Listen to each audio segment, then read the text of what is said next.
गए कौन? शत्रुघ्न कुमार घोगला निवासी 22 रुपया से कदर किए हैं। हे माँ भगवती, हे माँ आदिया, उन श्रीमान जी को काया अमर करके रखना। आज मेरे स्वामी अब तक मेरी महल के अंदर नहीं आए हैं। क्या जानू जंगल में शिकार खेलने चले गए कि कोई किला पर चढ़ाई करने चले गए। अब तक मेरी महल के पास नहीं आते हैं। इंतजार करके मैं महल में बैठती। क्या रहिया माया बात जो है थी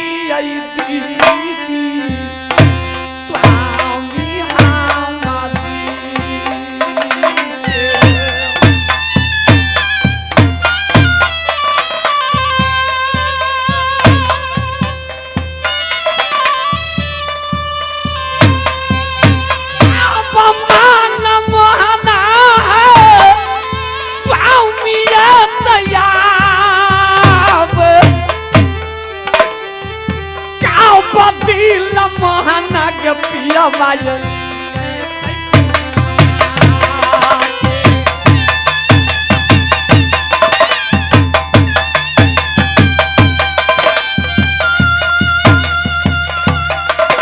मैं स्वामी को इंतजार करती महल की।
अंदर बैठकर इंतजार में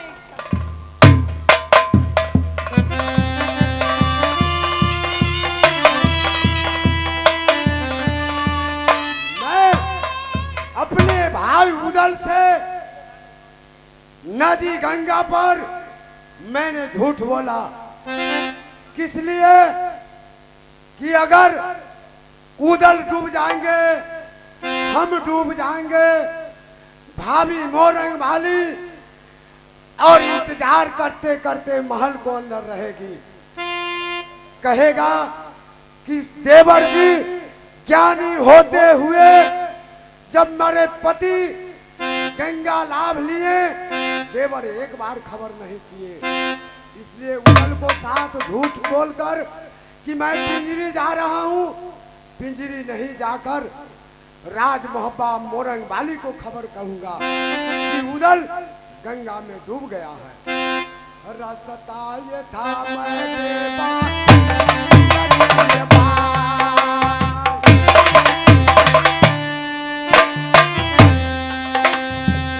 रसता ये था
रहा हूँ, देखते हैं कि ड्यूटी पर कोई है कि नहीं।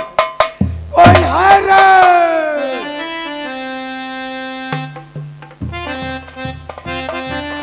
मैं ड्यूटी पर देखता हूँ महल के अंदर, गेट के पास कोई है कि नहीं, मैं देख रहा हूँ।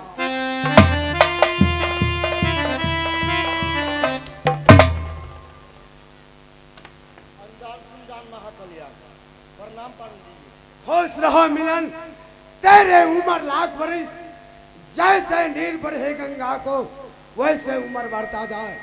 कहो कुशलिया जिंदगानी का, दिल का मिट जाए अरमान। महल के अंदर कौन सब है? महल के अंदर महारानी मोरंग वाली अंदरासी में बैठी हुई है। बैठी है? हाँ। जाकर खबर करो कि देवर पंडित आपको इंतजार कर रहे हैं महल के पास।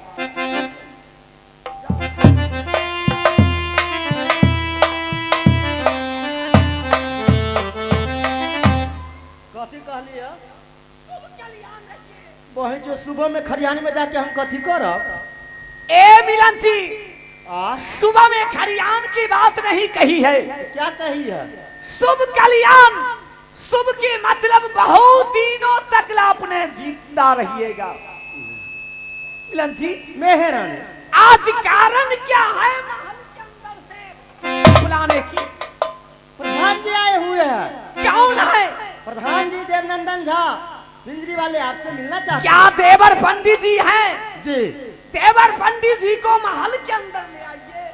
महल में कुछ बात करना होगा, मैं करूंगी।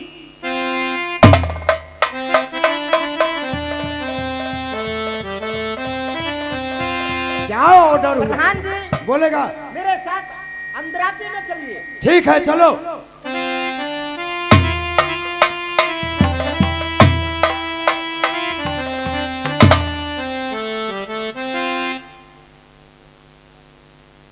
खुश रहेगी भाभी, तेरी उम्र लाख बरिस, जैसे नीर बहे गंगा को वैसे उम्र बढ़ता जाए। जुलूम भी शाबादी नाया बायला मरते पर हासी देखे लई।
दीन हसी देखे लाइते स्वामी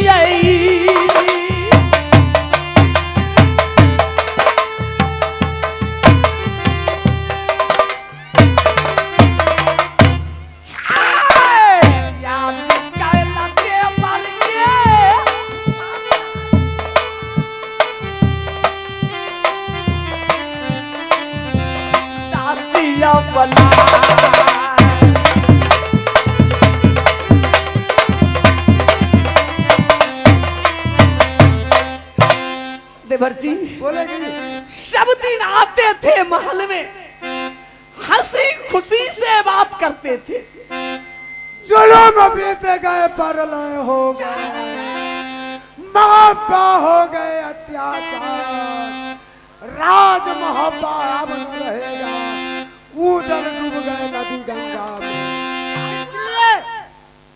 इसलिए महाराज उदय चंद्र सिंह गंगा लाभ लिए, कोई माँ के लाल शख्स पैदा लिया भारत में, उदय चंद्र सिंह पर खबर भी नहीं हो सकता है, नहीं हो। ये सारी खोलो देवधारी काहे? चोली खोलो ये बनारस बाल, ओढ़नी हटाओ दलवार क्या है देवर जी?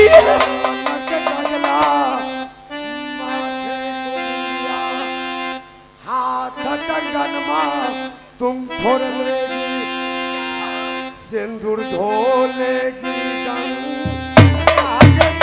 देवर जी,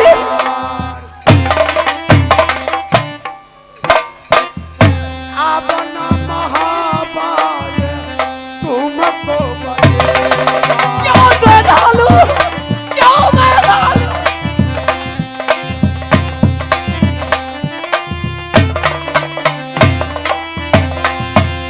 भाभी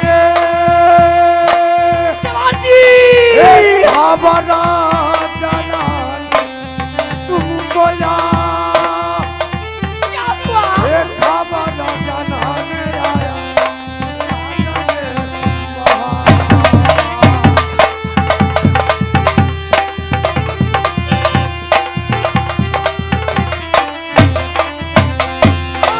भाभी बोलो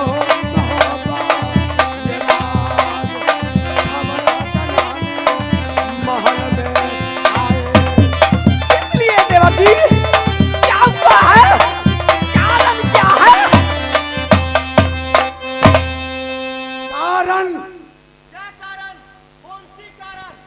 दोनों भाई देश कलिंजर को अंदर में जा रहा था, इसलिए कि भरी हुई सभा किलाए कावलों को छतरी रोक मासा परवल को दरबार में पहुंचा था, किस उपलक्ष्य में?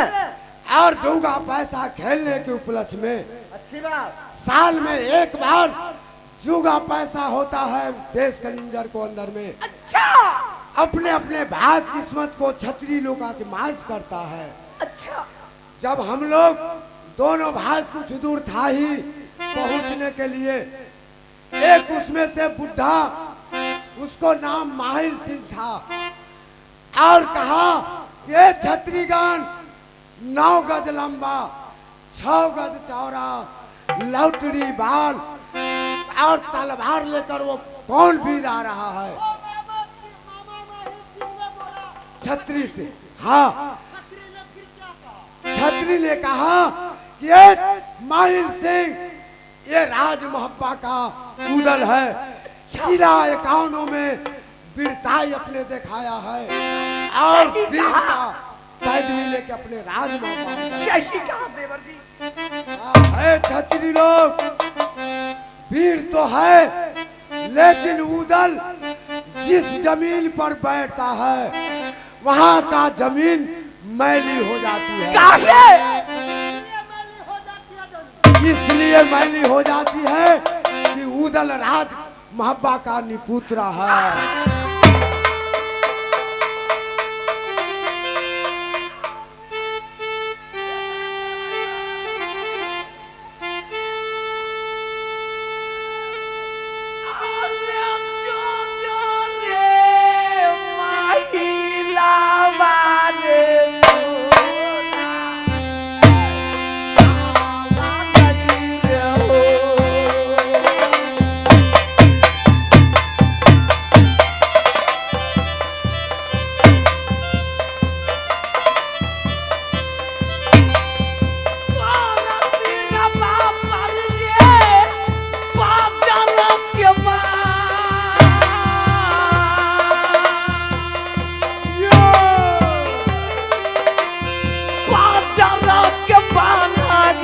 रही पापी महिला के।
जो रे महिला भाला नहीं रहे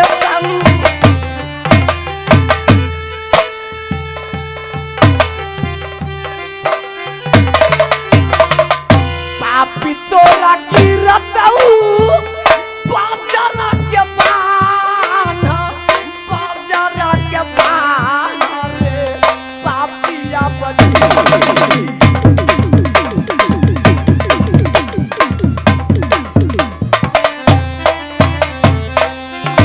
जी हाँ भाई जी, स्वामी हमारी डूब गए हैं कि जिंदा है?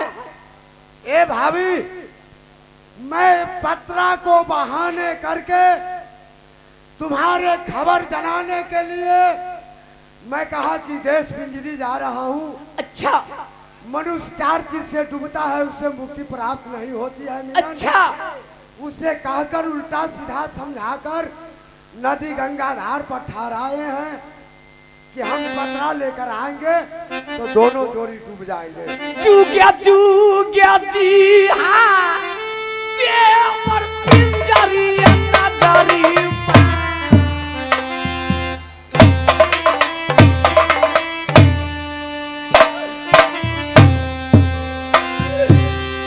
चूग्या जी भैया देवर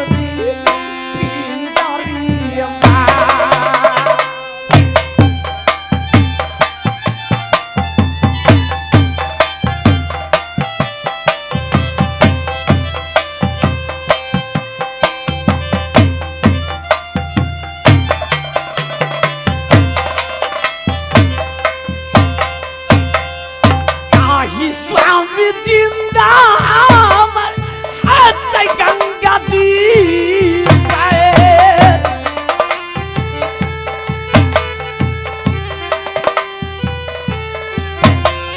स्वामी के मना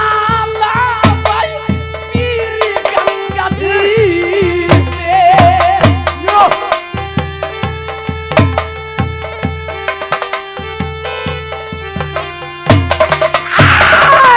देवर जी ले भैया जी मोरे स्वामी हो मना दे हम धनी ले।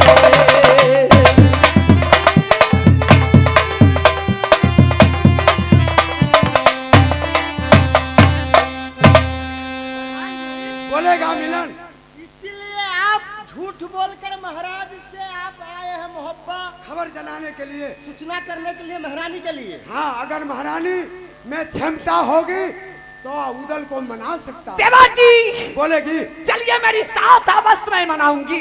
मेरे साथ नहीं जाओ। किस लिए? इसलिए कि मेरे साथ तुम लोग जाएंगे तो हम वहां मार खा जाएंगे। क्या मैं करूं? इसलिए कि वो कहेगा कि देवा खबर जनाने के लिए राज मोहब्बा गया था, हम आगे चलेंगे, तुम लोग अपना पीछे रहना। अगर वहां पहुंच जाएंगे, अगर पूछ पाछ करे उदल कि तुमको खबर कौन किया, अच्छा, तो तुम लोगों का उस समय झूठ बोलना होगा। हमको कहीं बोला जाएगा तो नहीं, कोई मनुष्य फांसी पर लटका रहता है और किसी का झूठ बोलने से मनुष्य बच जाए तो उसे झूठ नहीं कहा जाएगा। वो बात तो सही है, लेकिन हमको सदा बराबर में दादा करती है। हाँ तो किए हैं, लेकिन यहाँ तो समझदारी की बात है। समझ जाना, यहाँ झूठ बोलेंगे तो किसी को जान बच जाएगी। ये देवर जी बोलेगी ठीक है, आप आगे चलिए, मैं पीछे से आप। हाँ, खुश रहेगी, खुश रहेगी। हाँ, इसी पर आ गए कौन? हरदेव ठेकेदार साहब। हरदेव ठेकेदार साहब नारायणपुर निवासी 21 रुपया से कदर किए हैं। हे माँ भगवती, हे माँ दिया, उन श्रीमान जी को काया अमर करके रखना। मिलन जी जी फिर आ गए हृदय ठेकेदार साहेब। हृदय ठेकेदार साहेब, अगर अभी किसी व्यक्ति को अगर पंजाब जाना हो, 10,000, 20,000, 25,000 रुपया एडवांस लेना हो, तभी लम हरदेव जी से संपर्क करे और उनसे पैसा लेके उनको साथ पंजाब जाए और वो व्यक्ति 501 रुपया प्रदान किया है। मेरी पार्टी हार्दिक अभिनंदन करती है और करती रहेगी। तौरा तौरा तौरा ज्ञानम देना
हाँ, फिर आ गए हृदय ठेकेदार साहेब, ग्राम नारायणपुर वासी 250 रुपया से कदर किए है। मेरी पार्टी हार्दिक अभिनंदन करती है और करती रहेगी। मेहरानी बात ही नहीं सुने,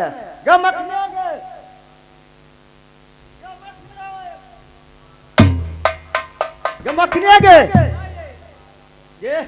चुतमरान के चुतमरान।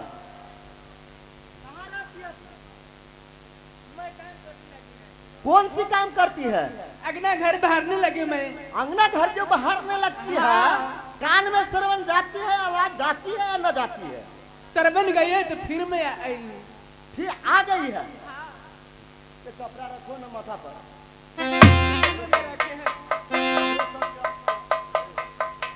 ये छोटी के ना हवे।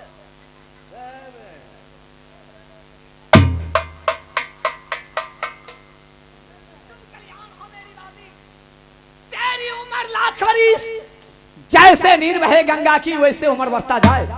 दादी महारानी महारानी मिलन जी, जिस मोरंग पैदा ली है। अच्छा, लेकिन जिस मान को समान को आप है वैसी बात ही नहीं है। ये बात मिलन जी मेहरानी बादी है, जब कहल करने वाली है उतना लाज ख्याल रखेगी तो क्या होगी दादी। ये चलती सानिया बचले ना नेउरिया मेरी गंगा दी।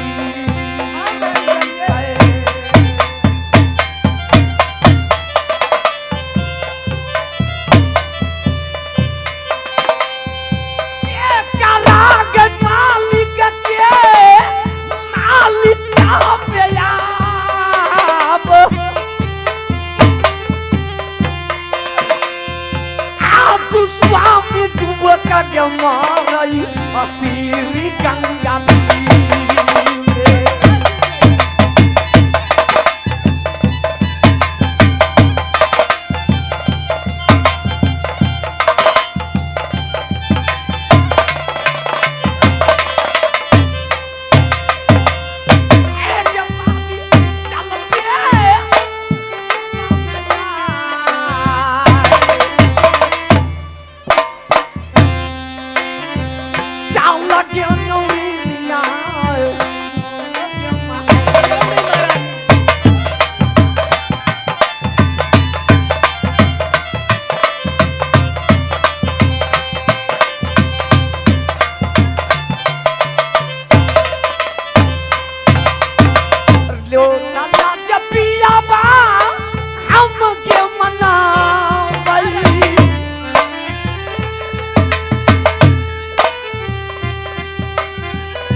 अल्लाह के स्वामी माना ले भाई।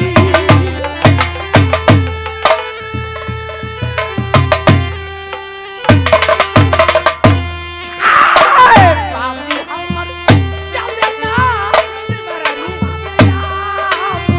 चल गया के महरस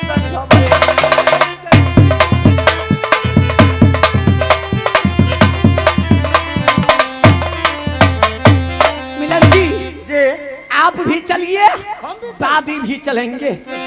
चल मेरी दादी, लेट मत करो, चलिए।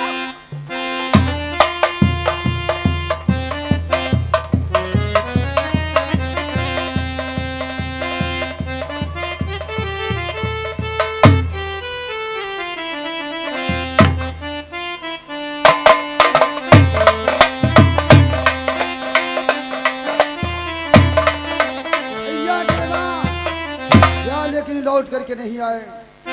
देवनंदन कहा उदल से कि भैया पत्र लेकर के आऊंगा।